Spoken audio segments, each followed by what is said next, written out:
Биз эл менен жүрүп, сүйлөшүп, алардын суроолоруна жооп бергибиз келген. Мен биринчи жолугушуумду касиеттүү Ысык көлүбүздөн баштайбыз деген жакшы оюм бар эле. Бирок тилекке каршы мына ушунчалык жапайырчылыктын чегине келдик. Биздин жигиттер Мадумаровдун штабын түзүп аткандар жалынып жалбарып менден суранышты. Бизде жаш азаматтар пайда болду дейт.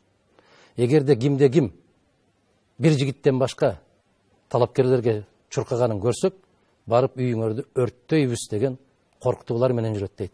Азамат. Баракелди айланайын. Биз ушуну күттүк беле? Биз ушуну элдик бийлик деп эсептейбизби? Биз ушуну маданияттуу өлкө деп атай алабызбы? Тескерисинче, колдон келген бар нерсебизди дасторконубузга жайып жүргөн касиеттүү кыргыз калкы элек. Азыр сырттан бирөө келсе, муну жакында эле парламенттик шайлоодо өткөндө Каракулжа районунан кээ бир эсиргендер ушундай болуп чыкты эле. Биздин райондон сыртка бир да добуш чыкпайт деп.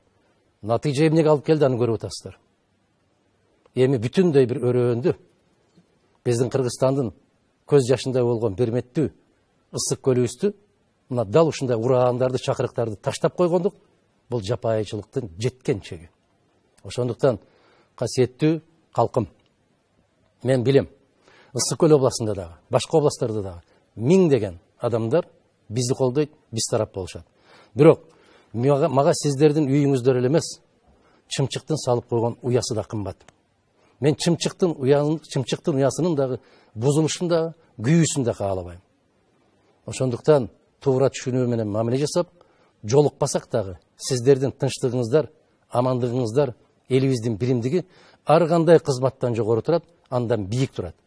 Биз кээ бир сабатсыз түркөйлөргө өчөшүп, кийимибизди отко ыргытпайбыз.